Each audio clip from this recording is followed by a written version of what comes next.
5. 새는 알에서 나오려고 투쟁한다. 내가 그린 꿈속의 새는 내 친구를 찾아 날아갔다. 너무 놀랍게도 나에게 답장이 왔다. 학교 우리 반 교실 내 자리에서 한 번은 쉬는 시간이 끝난 뒤 다음 수업이 미처 시작되기 전에 쪽지 하나가 내 책에 꽂혀 있는 것을 발견했다. 그것은 우리 반 학생들이 수업 시간에 몰래 서로 쪽지를 보낼 때 흔히 접는 것과 똑같이 접혀 있었다. 내가 놀랐던 것은 다만 누가 나한테 그런 쪽지를 보냈을까 하는 생각에서였다. 나는 어떤 학우와도 그런 식으로 사귀는 사이가 아니었기 때문이다. 나야 끼이지 않을 테지만 어떤 학생다운 장난을 하자는 것이겠거니 하고 쪽지를 읽지도 않은 채 책 앞쪽에 끼워 넣었다. 수업 도중에 우연히 그 쪽지가 다시 손에 들어왔다. 종이를 만지작거리다 아무 생각 없이 펴었는데 그 안에 몇 마디 말이 적혀 있는 것을 보았다.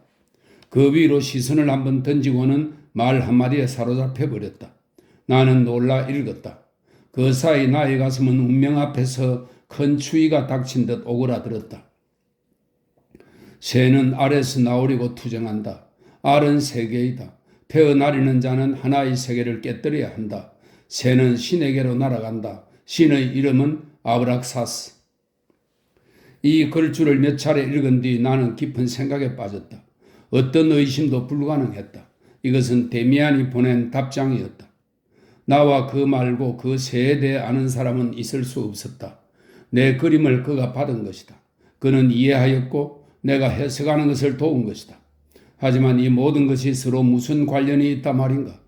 그리고 무엇보다 나를 괴롭힌 것은 아브락사스란 무엇인가 하는 의문이었다. 들어본 적도 읽어본 적도 없는 말이었다. 신의 이름은 아브락사스. 수업을 조금도 듣지 못한 채 그 시간이 갔다. 다음 시간이 시작되었다. 오전의 마지막 수업이었다. 그 시간은 젊은 보조 선생님 담당이었다. 대학을 갓 졸업했는데 그렇게 젊다는 것, 그리고 우리에게 거짓 품위를 보이려 들지 않았다는 것만으로도 벌써 우리의 호감을 산 분이었다. 우리는 그 폴렌스 선생님의 지도로 헤로도토스를 읽고 있었다. 이 강독은 내가 흥미를 가진 몇 안 되는 과목이었다. 그러나 이번에 나는 정신이 딴 데 팔려 있었다. 기계적으로 책을 폈으나 번역을 따라가지 않고 내 생각에 빠져 있었다. 아무튼 나는 데미안이 그때 종교 수업 시간에 말한 것이 얼마나 옳은지 이미 몇 차례 경험을 통해 알고 있었다. 사람이 충분히 강렬하게 소망하는 것, 그것은 정말 이루어졌다. 수업 중에 내가 아주 강렬하게 나 자신의 생각에 열중하고 있으면 선생님도 나를 그대로 들 만큼 열중해 있으면 나는 조용히 있을 수 있었다. 그렇다. 산만하거나 졸고 있을 때는 선생님이 갑자기 와 있었다. 여느 때 나도 그런 일을 겪었다. 그러나 정말 생각하고 정말 침잠해 있을 때는 지켜졌다. 뚫어질 듯 바라보는 일은 나도 벌써 시험해 보았고 믿을 만한 것임을 알았다. 그때 데미안과 만나던 시절에는 되지 않았는데 이제는 자주 시선과 생각으로 아주 많은 것을 달성할 수 있다는 것을 느꼈다. 그때도 나는 그렇게 앉아 헤로도토스와 학교로부터 멀리 떨어져 있었다. 그러나 나도 모르는 사이 선생님의 목소리가 번개처럼 내 의식을 치고 들어왔다. 화들짝 깨어났다. 선생님의 목소리가 들렸다. 바로 내 곁에 바싹 다가와 서 있는 것이었다. 내 이름을 부른 줄 알았는데 선생님은 나를 보지 않았다. 나는 안도의 숨을 내쉬었다. 그때 선생님의 목소리가 다시 들렸다. 그 목소리는 크다랗게 아브락사스라고 말했다. 나는 처음 부분은 듣지 못했는데 폴렌스 선생님이 계속 설명했다. 우리는 저 종파의 세계관과 고대의 신비주의적인 합의를 합리주의적인 관찰의 입장에서 보듯이 그렇게 단순하게 상상해서는 안 됩니다. 오늘날 우리가 말하는 의미의 학문이란 고대에는 존재하지도 않았습니다. 그 대신 아주 고도로 발달된 철학적 신비주의적 진실들을 다루는 연구가 있었습니다. 거기에서 부분적으로는 아마 자주 사기와 범죄로도 이어지는 주술과 게임도 나왔습니다. 주술에도 고귀한 유래와 깊은 사상이 있는 것입니다. 내가 앞서 예로 든 아브락사스 학설도 그렇습니다. 오늘날에도 사람들은 이 이름을 그리스의 주문과 연관지어 일컫습니다. 오늘날에도 미개 민족들이 믿는 마술 부리는 악마의 이름점으로 생각하는 것입니다. 그러나 아브락사스는 훨씬 더 많은 의미를 가지는 것 같습니다. 우리는 그 이름을 신적인 것과 악마적인 것을 결합하는 상징적 과제를 지닌 어떤 신성의 이름점으로 생각할 수 있겠습니다. 그 조그맣고 학식 많은 분이 섬세하고도 열정적으로 계속 이야기를 해나갔다. 주목하는 사람은 아무도 없었다. 그리고 아브락사스라는 이름이 더 이상 나오지 않자 나의 주의력도 나 자신 안으로 가라앉았다. 신적인 것과 악마적인 것을 결합한다는 말의 여운이 귀에 남았다. 나는 이 말에서 연결시킬 수 있었다.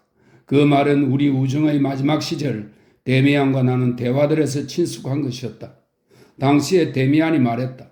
우리는 아마도 우리가 존경하는 하나의 신을 가지고 있겠지만 그는 함부로 갈라놓은 세계의 절반만 나타낸다고. 그러나 세계 전체를 존중할 수 있어야 한다고. 그러니까 악마이기도 한 하나의 신을 갖든지 아니면 신을 위한 예배와 더불어 악마를 위한 예배도 만들어야 한다는 것이었다. 그러니까 아브락사스는 신이기도 하고 악마이기도 한 신이었다. 한동안 나는 아주 열성적으로 계속 그 자취를 찾았다. 진전은 없었다. 아브락사스를 찾아 온 도서관을 성과 없이 뒤지기도 했다. 그렇지만 기껏해야 손안에 든 돌 하나에 머물러 있는 진실만을 찾아내는 식의 직접적이고 의식적인 탐구에 나의 본질이 깊이 열중하지는 못했다. 얼마 동안 내내 그토록 열렬히 열중했던 베아트리체의 영상이 이제 서서히 가라앉았다. 아니면 오히려 천천히 나로부터 떠나갔다. 점점 더 지평선에 근접해서 더 그림자 같고 더 멀어지고 더 빛발해 갔다. 이제는 영혼을 충족하지 못했다. 이제 특이하게 나 자신 속으로 자하는 현존 속에서 내가 몽유병자처럼 영위하는 현존 속에서 새로운 형성이 이루어지기 시작했다. 삶의 동경이 아니 그보다는 사랑의 동경이 내 안에서 꽃피었다. 그리고 한동안 베아트리체 숭배를 통해 해소될 수 있었던 성욕이 새로운 영상과 목표를 요구했다. 아직 여전히 그 어떤 성취도 이루지 못했다. 동경을 기만하고 내 친구들이 그들의 행복을 찾는 소녀들로부터 무언가를 기대하는 것은 나로서는 그 어느 때보다 더 불가능했다. 나는 다시 심하게 꿈을 꾸었다. 그것도 밤보다 낮에 더 많이 상상들이 영상들 혹은 소망들이 내 안에서 솟아올라 나를 바깥 세계와 분리시켰다. 나는 현실의 환경보다 내 마음속의 이 영상들, 이 꿈들 혹은 그림자들과 더 현실적으로 더 생생하게 교류하며 살았다. 특정한 꿈 혹은 거듭 나타나는 한 가지 환상의 유희가 나에게 극히 중요해졌다. 이 꿈, 내 인생의 가장 중요하고 가장 불길한 꿈은 대략 이랬다. 내가 부모님 집으로 돌아간다. 현관문 위에는 문장의 새가 푸른 바탕 위에서 노란색으로 빛을 내고 있다. 집안에서 어머니가 나를 향해 온다. 그러나 내가 들어서며 어머니를 포옹하려 했을 때 그것은 어머니가 아니라 한 번도 본 적 없는 인물이었다. 키 크고 힘있는 인물, 막스 데미안이나 내가 그린 그림과 비슷한데 또 달랐다. 그리고 힘이 있는데도 완전히 여성적이었다. 이 인물이 나를 자기에게로 끌어당겨 전율을 일으키는 깊은 사랑의 포옹을 했다. 희열과 오사감이 뒤섞였다. 그 포옹은 예배였고 그만큼 범죄였다. 나를 포옹한 인물 속에는 어머니에 대한 너무 많은 추억, 내 친구 데미안에 대한 너무 많은 추억이 유령처럼 서려 있었다. 그 인물의 포옹은 모든 경외심을 배척했으나 그럼에도 축복의 희열이었다.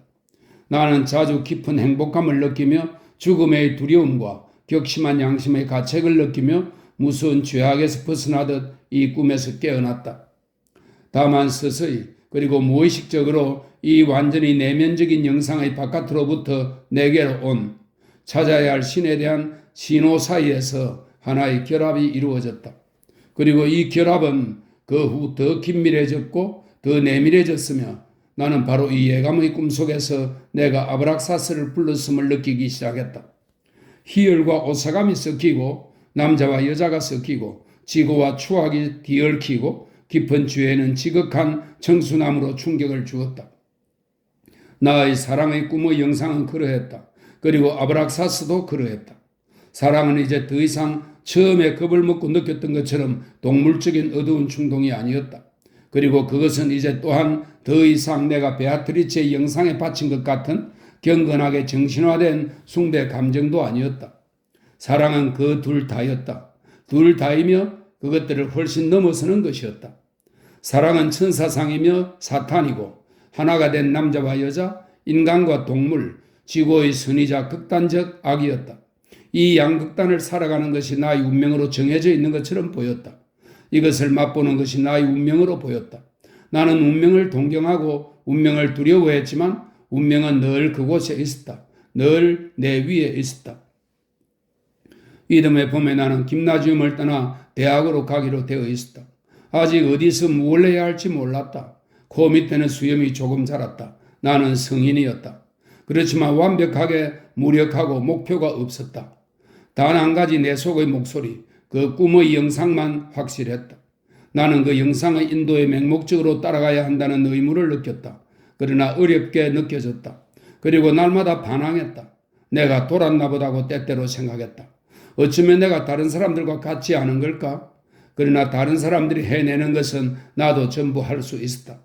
약간 열심히 애쓰면 플라톤을 읽을 수 있었고 삼각형 과제를 풀거나 화학 분석을 따라갈 수 있었다. 나는 단 한 가지만 할 수 없었다. 내 안에 어둡게 숨겨진 목표를 끌어내 내 앞 어딘가에 그려내는 일. 교수나 판사, 의사나 예술가가 될 것이며 그러자면 얼마나 걸리고 그것이 어떤 장점들을 가질지 정확하게 아는 다른 사람들처럼 그려내는 일. 그것은 할 수 없었다. 어쩌면 나도 언젠가 그런 무엇이 될지도 모르지만 내가 그것을 어떻게 안단 말인가. 어쩌면 나도 찾고 또 계속 찾아야겠지. 여러 해를. 그러고는 아무것도 되지 않고 어떤 목표에도 이르지 못하겠지. 어쩌면 나도 하나의 목표에 이르겠지만 그것은 악하고 위험하고 무서운 목표일지도 모른다. 내 속에서 솟아나오려는 것, 바로 그것을 나는 살아보려 했다. 그러기에 왜 그토록 어려웠을까? 나는 자주 내 꿈속 강렬한 사랑의 영상을 그려보려 했다. 그러나 한 번도 성공하지 못했다. 성공했더라면 그림을 그린 종이를 데미안에게 보냈을 텐데 그는 어디에 있을까? 나는 알지 못했다. 아는 건 오직 그가 나와 결합되어 있다는 것뿐. 언제 그를 다시 볼 수 있을까? 베아트리체 시절의 저 몇 주일, 몇 달의 다정한 안정이 오래전에 사라졌다. 나는 그때 하나의 섬에 도달했고 평화를 찾아냈다고 생각했다. 그러나 늘 그랬다. 하나의 상태를 좋아하게 되자마자, 하나의 꿈이 편안해지자마자 그것은 어느새 벌써 시들고 흐려졌다. 부질없다. 그 뒷모습을 보며 탄식함은 나는 이제 가라앉지 않은 욕망, 팽팽한 기대의 불 속에서 살았다. 그것은 자주 나를 완전히 난폭하게 미치게 만들었다. 꿈속 연인의 영상이 자주 살아있는 연인의 모습보다 더 똑똑하게 눈앞에 보였다. 나 자신의 손보다 훨씬 더 똑똑하게. 나는 그 영상과 더불어 이야기하고 그 앞에서 울고 그것으로부터 도피했다. 나는 그것을 어머니라고 부르고 그 앞에서 눈물을 흘리며 무릎 꿇었다. 연인이라고 부르고 모든 것을 이루어지는 그 성숙한 입맞춤을 예감했다. 그것을 악마며 창녀, 흡혈귀며 살인자라고 부르면 그 영상은 더할 나위 없이 애정어린 사랑의 꿈으로 파렴치한 황음으로 나를 유혹했다. 그 영상에게는 그 무엇도 지나치게 선하고 귀하지 않았다. 그 무엇도 너무 나쁘고 저열하지 않았다. 나는 온 겨울을 묘사하기 어려운 내면의 폭풍 속에서 보냈다. 외로움에는 오래전부터 익숙해져 있었다. 외로움은 나를 짓누르지 않았다. 나는 데미안과 새와 내 운명이자 연인이었던 위대한 꿈속의 영상과 함께 살았다. 그 안에서 사는 것으로 충분했다. 모든 것이 위대함과 광대함을 지향했고 모든 것이 아브락사스의 암시였다. 그러나 이 꿈들 중 어느 것도 나에게 복종하지 않았다. 어느 것도 내가 부를 수는 없었다. 그것들이 와서 나를 가졌다. 나는 그것들의 다스림을 받았다. 그것들에 의해 살았다. 바깥에서 보기에는 내가 아마 안정되어 있었을 것이다. 나는 사람을 무서워하지 않았다. 그것을 내 학우들도 알아서 내게 남모르는 존경을 보내 자주 나의 미소를 자아냈다. 원한다면 나는 그들 대부분을 아주 잘 꿰뚫어 볼 수 있었고 이따금씩 그렇게 해서 그들을 깜짝 놀라게 할 수 있었다. 다만 내게 그러고 싶은 마음이 드물게 생기거나 전혀 생기지 않았다. 나는 늘 나에게 열중해 있었다. 늘 나 자신에게, 그리고 이제 마침내 한번 인생의 한 토막을 살아보기를, 나에게서 나온 무언가를 세계 속에다 주기를, 세계와 관계를 가지고 싸움을 벌이기를 열렬히 갈망했다. 이따금씩 저녁에 거리를 걸을 때 그리고 초조함에 자정까지도 집으로 돌아올 수 없을 때, 그럴 때 나는 이따금씩 생각했다. 지금, 바로 지금 틀림없이 나의 연인이 내게 오고 있을 것이라고, 다음 모퉁이를 지나고 있을 것이라고, 그 모든 것이 때로는 견딜 수 없이 고통스러워 죽어버릴 작정도 했다. 당시에 나는 흔히들 말하는 대로 우연에 의해 특이한 도피처를 찾아냈다. 그러나 그런 우연이란 존재하지 않는다. 무언가를 절실하게 필요로 하는 사람이 자신에게 정말로 필요한 것을 찾아내면 그것은 그에게 주어진 우연이 아니라 그 자신의 욕구와 필요가 그를 그것으로 인도한 것이다. 두세 번 시내를 오가는 길에 어느 교외의 자그마한 교회에서 오르간 연주 소리를 들었다. 그곳에 머물지는 않았다. 다음번에 지나갈 때 그 소리를 또 들었다. 그리고 바흐가 연주된다는 것을 알았다. 나는 문으로 갔다. 문은 잠겨 있었다. 그리고 골목에는 사람이 거의 없어 교회 옆 방충석에 앉아 외투 깃을 세우고는 귀를 기울였다. 크지는 않지만 그래도 좋은 오르간이었다. 그런데 연주가 놀라웠다. 극도로 개인적인 의지와 끈질김의 표현이어서 마치 기도처럼 들렸다. 이런 생각이 들었다. 저기서 연주하는 사람은 이 음악에 보물 하나가 숨겨져 있다는 것을 안다. 그래서 자신의 생명을 얻듯 이 보물을 얻어내려고 구하고 가슴 두근거리고 애쓰고 있다고. 나는 기교 면에서는 음악을 잘 이해하지 못하지만 바로 이런 영혼의 표현은 어린 시절부터 본능적으로 이해했으며 음악적인 것을 내 안에 자명한 것으로 느끼고 있었다. 음악가는 이어서 현대음악도 연주했다. 레그의 곡인 것 같았다. 교회는 거의 완전히 어두웠다. 다만 아주 엷은 빛 한 줄기가 바로 옆 창문을 뚫고 들어갔다. 나는 음악이 끝날 때까지 기다렸다. 그 다음에 이리저리 거닐고 있자니 마침내 오르간 연주자가 나오는 것이 보였다. 나보다 나이가 들었어도 아직 젊은 사람이었다. 체격이 다부지고 땅딸막했는데 힘차면서도 내키지 않는 듯한 걸음으로 급히 그곳을 떠났다. 그때부터 이따금씩 나는 저녁 시간에 그 교회 앞에서 앉아있거나 오락가락했다. 한 번은 문이 열려있는 것이 보였다. 그 오르간 연주자가 높은 곳에 매달린 빈약한 가스등 불빛 속에서 연주하는 동안 나는 추위에 떨면서도 행복하게 반시간을 교회 회중석에 앉아있었다. 그가 연주하는 음악에서 내가 들은 것은 그 사람 자신만은 아니었다. 그가 연주하는 모든 것이 자기들끼리 밀접하게 관계 맺고 있는 듯 했다. 남 모르는 연관을 갖고 있는 것 같았다. 그가 연주하는 모든 것에 신앙심이 담겨 있었다. 헌신적이고 경건했다. 그러나 교회 가는 사람들이나 목사님들처럼 경건한 것이 아니라 중세의 거린 순례자처럼 경건했다. 모든 종파를 초월하는 세계 감정에 남김없는 헌신으로 경건했다. 바흐 이전의 대가들과 옛 이탈리아인들의 음악이 노련하게 연주되었다. 그리고 모든 연주곡들이 한결같이 같은 것들을 말했다. 모두가 그 음악가의 영혼에 담긴 것을 나타냈다. 그리움, 더없이 열렬한 세계의 포착, 세계와의 가장 난폭한 재결별, 자신의 어두운 영혼에 대한 절실한 귀 기울임, 헌신의 도치와 경이로움에 대한 깊은 호기심을. 한 번은 교회에서 나오는 오르간 연주자를 몰래 따라갔는데 멀리 도시 외곽의 작은 선술집으로 들어가는 것이었다. 나는 마음에 맞서지 못하고 이끌린 듯 그를 따라 들어갔다. 그곳에서 처음으로 그 사람의 모습을 똑똑하게 보았다.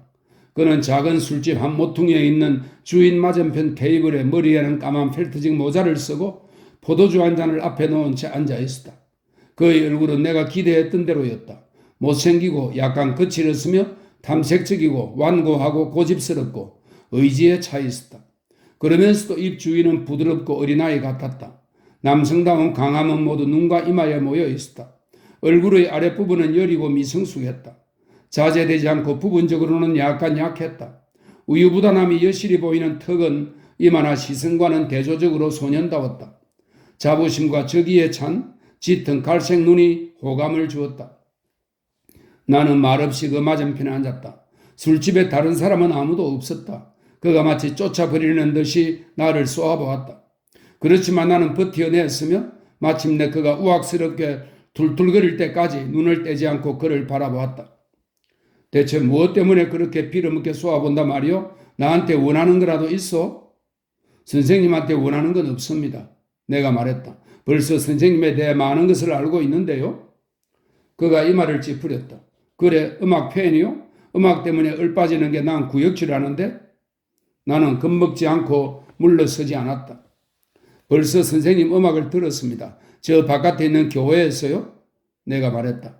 아무튼 귀찮게 할 생각은 없습니다. 선생님 곁에서 어쩌면 뭘 찾아낼지도 모른다고 생각했죠. 뭔가 특별한 것, 뭔지는 잘 모르겠지만요.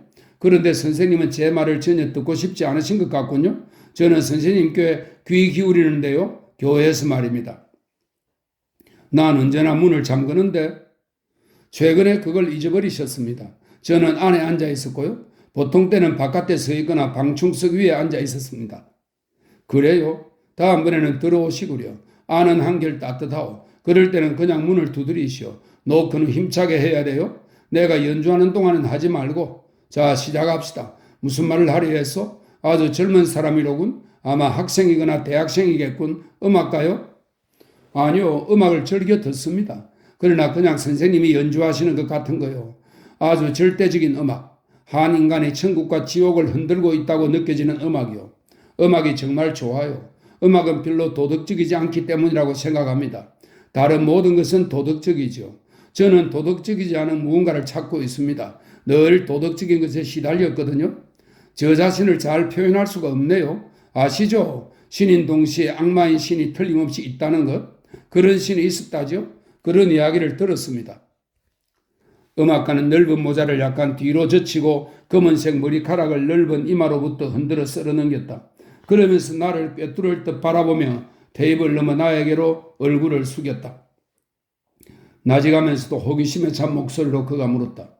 조금 전에 말한 신의 이름이 뭐요? 유감스럽게도 그 신에 대해서는 거의 모릅니다. 사실 이름밖에 몰라요. 그 이름은 아브락사스입니다. 음악가가 믿음지 않다는 듯 주위를 둘러보았다. 마치 누군가가 우리를 엿듣기라도 하듯이. 그러더니 나에게 다가와 속삭이듯 말했다. 그러려니 했어. 당신은 누구요? 저는 김나지움 학생입니다. 아브락사스는 어디서 알았어? 우연히 들었습니다. 그가 테이블을 쳤다. 그의 술이 잔에서 넘쳤다. 우연이라고? 멍청한 소리 하지 마, 이 사람아. 아브락사스는 우연히 알게 되는 게 아니야. 알아두게. 아브락사스에 대해 더 이야기할 테니 난 아브락사스에 대해 좀 알거든.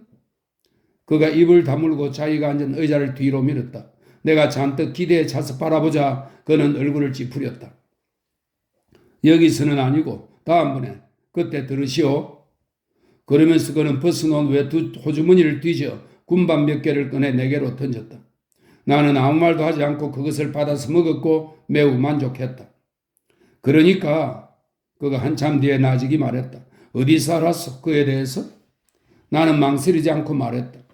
저는 혼자였고 어쩔 줄 모르고 있었습니다. 내가 이야기를 시작했다. 그때 예전의 친구 하나가 떠올랐습니다. 아는 게 많다고 생각했던 친구입니다. 무언가를 새 한 마리를 그렸습니다. 지구를 뚫고 나오려는 새였지요. 그 그림을 그에게 보냈습니다. 얼마 뒤 이제 답장을 받으리라고 기대도 안 하게 되었을 때쯤 쪽지 하나를 받았는데 거기에 이렇게 적혀 있었습니다. 새는 알에서 나오려고 투정한다. 알은 세계이다. 태어나려는 자는 하나의 세계를 깨뜨려야 한다. 새는 신에게로 날아간다. 신의 이름은 아브락사스라고요. 그는 아무 대꾸가 없었다. 우리는 밤 껍질을 벗겨 포도주에 곁들여 먹었다. 한 잔 더 할까? 그가 물었다. 괜찮습니다. 술을 좋아하지 않아요. 그가 다소 실망하며 웃었다. 좋으실 대로. 난 술을 좋아하지. 난 여기 좀 더 있을 테니 먼저 가보시오. 다음번에 오르간 음악이 끝난 뒤 그와 함께 걸었을 때 그는 별로 이야기하려고 하지 않았다. 그는 나를 어느 오래된 골목 안 낡았지만 위풍 있는 집 위층으로 인도해 올라갔다. 커다랗고 다소 황량하고 지극히 보잘것없는 방 안으로. 그곳에는 피아노 한 대 외에는 음악과 상관해서 보이는 것은 아무것도 없었다. 한편 커다란 책장과 책상이 있어 무언가 학자의 방 같은 분위기를 풍겼다. 책이 참 많군요. 내가 감탄하며 말했다.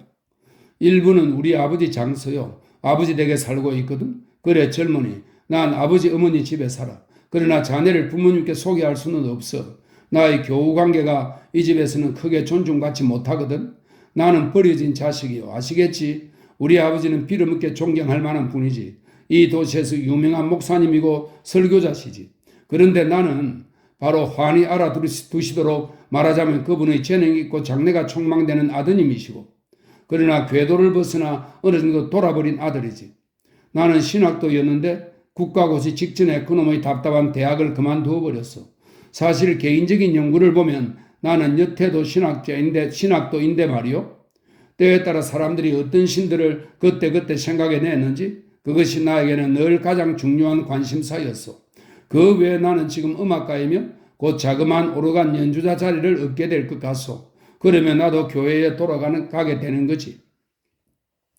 나는 꽂힌 책들을 작은 스탠드의 약한 불빛이 밝혀주는 데까지 쭉 살펴보았다. 그리스, 라틴어, 히브리어 책 제목들이 보였다. 그 사이 그 사람은 벽 옆의 캄캄한 방바닥에 엎드려 무언가를 하고 있었다. 이리 와보시오. 그가 한참 뒤에 말했다. 우리 이제 철학 좀 해봅시다. 철학을 한다는 건 아가리 닥치고 배 깔고 엎드려 생각하기라고 하오. 그가 성냥을 켜서 그 옆에 있는 벽난로 속의 종이와 장작에 불을 붙였다. 불꽃이 높이 솟았다. 그가 아주 조심스럽게 불을 수색했다. 나는 그 옆 낡아 올이 풀린 양탄자 위에 엎드렸다. 그가 불을 응시했다. 불이 내 마음도 끌어당겼다. 우리는 말없이 아마 1시간은 배를 깔고 타닥거리는 장작불 앞에 엎드려 불길이 활활 타오르고 시식거리고 가라앉아 휘어지고 가물거리고 움찔거리다 마침내 사그라진 조용한 화염 속에서 잦아드는 모습을 바라보았다.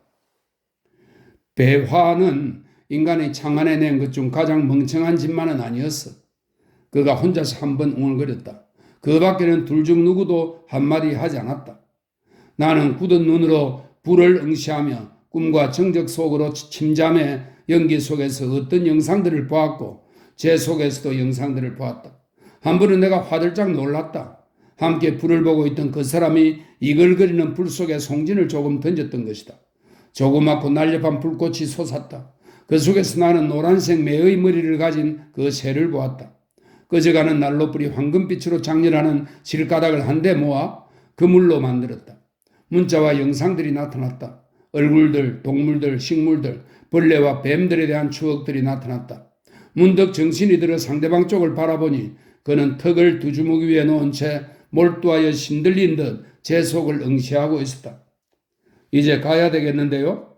내가 나직이 말했다. 그럼 가시오. 또 봅시다. 그는 일어나지 않았다. 등불이 꺼졌기 때문에 나는 더듬거리며 어두운 방과 어두운 복도며 계단을 가까스로 지나 그 저주받은 낡은 집을 나왔다. 거리에서 멈추어 그 낡은 집을 쳐다보았다. 어느 창에도 불빛이 없었다. 주석으로 만든 작은 문패가 문 앞의 가스등 불빛 속에서 반짝였다.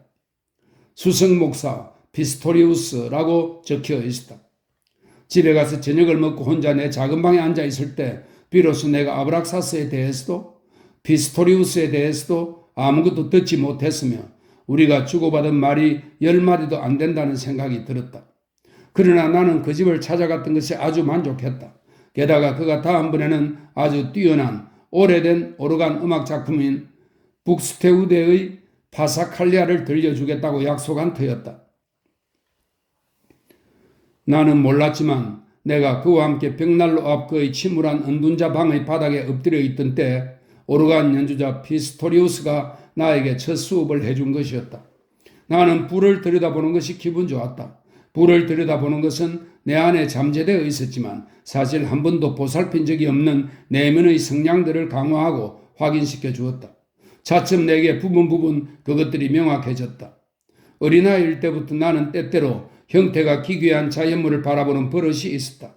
그냥 관찰하는 것이 아니라 그 고유한 마력, 그 얽히고 설킨 깊은 언어에 골똘히 몰두하여 관찰했다. 고목처럼 드러난 기다란 나무뿌리, 암석 속에 있는 색색의 결, 물 위에 뜬 기름 얼룩, 유리에 난 금 같은 것들이 종종 나에게 커다란 마력을 발휘했다. 특히 물과 불, 연기, 구름, 먼지, 그리고 눈을 감으면 보이는 아주 특별하게 선회하는 색 얼룩이 피스토리우스를 처음 찾아간 뒤 며칠 동안 그런 것들 생각이 다시 떠올랐다. 왜냐하면 그 이후 내가 느낀 활기와 기쁨, 감정의 고조는 그대로 드러난 불을 오래 응시한 덕분이라는 것을 알아차렸기 때문이다. 불을 응시하는 것은 이상하게도 기분 좋고 풍요로워지는 느낌을 주었다. 내가 그때까지 본래의 삶이 목표로 가는 길에서 찾아낸 얼마 안 되는 경험들에 이 새로운 경험이 추가되었다. 그런 모습을 가만히 바라보는 것, 비이성적이고 얽히고 설킨 기이한 자연의 형태들에 몰두하는 것은 우리 내면에서 이 영상을 이루어지게 한 내면의 의지와의 일치감을 낳는다. 우리는 꼭 그 일치감을 우리 자신의 기분으로, 우리 자신의 창조로 여기고 싶다는 유혹을 느낀다. 우리는 우리와 자연 사이의 경계가 흔들리고 흐려지는 것을 보고 분위기를 알게 된다. 그 분위기 속에서 우리 망막 위의 이 영상들이 바깥의 인상들로부터 비롯됐는지 내면의 인상에서 비롯됐는지 구분할 수 없게 된다. 그 어디에서도 이런 연습에서처럼 간단하고 쉽게 발견해낼 수 없다.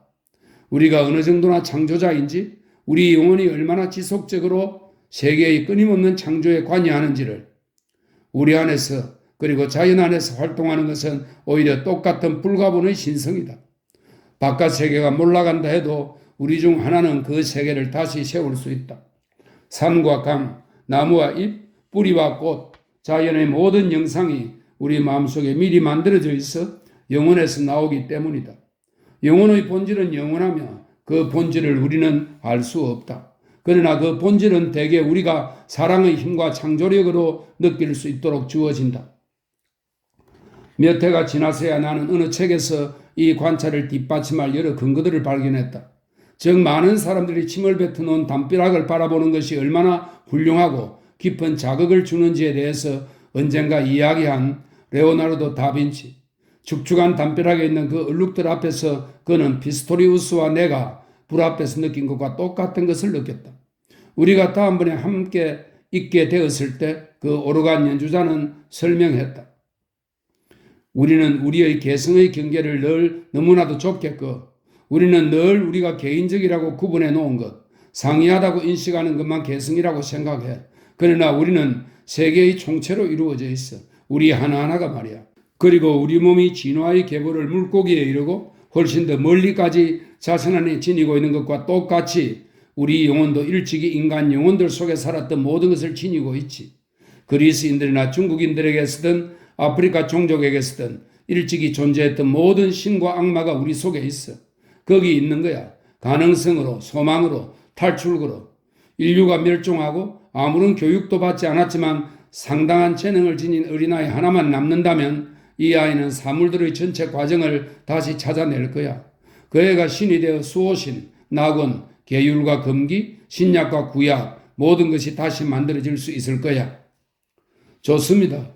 내가 이의를 제기했다. 하지만 그렇다면 개인의 가치는 어디에 있는 겁니까? 우리가 모든 것을 우리 속에 이미 완성된 상태로 가지고 있다면 왜 우리는 아직도 애써 나아가는 거죠? 그만! 피스토리우스가 격하게 외쳤다. 세계를 그냥 자기 속에 지니고 있느냐 아니면 그것을 알기도 하느냐 하는 게 큰 차이지. 미친 사람이 플라톤을 연상시키는 생각을 내놓을 수 있고 헤로누트파 학교의 신앙심 깊은 조그만 학생이 영지파나 조로아스터에게서 나타나는 심오한 신화적 연관을 창조적으로 숙고할 수도 있어. 그러나 그들은 세계가 자기 안에 있다는 사실은 몰라. 한 그루 나무거나 돌인 거지. 기껏해야 동물이고 그 사실을 모르는 한 말이야. 그러나 이런 인식의 첫 불꽃이 희미하게 밝혀질 때 그때 그는 인간이 되지. 자네는 그렇다고 모두를 저기 거리를 걸어다니는 두 발 달린 동물 모두를 그들이 똑바로 걷고 새끼를 9달 뱃속에 품고 있다고 해서 인간이라고 여기지는 않겠지.